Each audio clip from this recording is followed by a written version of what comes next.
c'est romancé.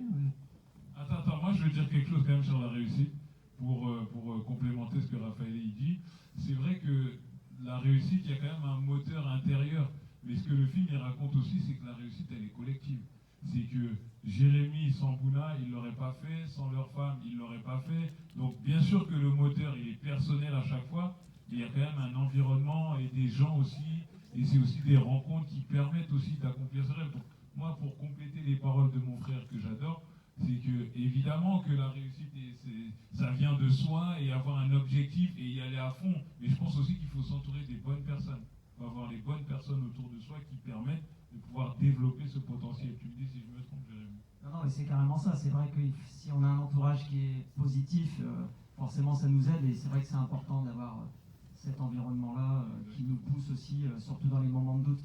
Et pour répondre à votre question, moi j'avais pas accès à eux à l'époque où j'ai écrit, donc je me suis basé uniquement sur des interviews, des reportages, des articles, des podcasts, et donc j'ai vécu avec eux virtuellement pendant 1 an à potasser pour essayer de recouper des histoires, et donc tout ce qui est raconté dans le film est vrai, mais évidemment écrit d'une certaine façon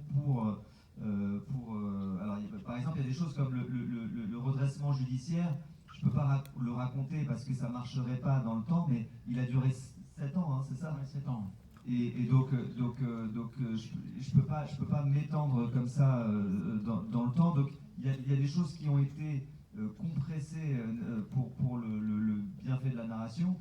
Et pareil pour la comédie. Donc, Zou est un personnage qu'on a inventé, mais qui vient de l'histoire vraie de Comsport, qui s'est installé dans les locaux de cet atelier de couture. On a gardé le nom d'ailleurs. Les doigts de fée. Les doigts de fée. Et donc on a créé ce personnage à partir de là, mais tout le reste est vrai. Les grands événements, les grands mouvements de l'histoire sont vrais. Et après, c'est de la comédie, donc effectivement, c'est un film, donc il y a de la fiction là-dedans.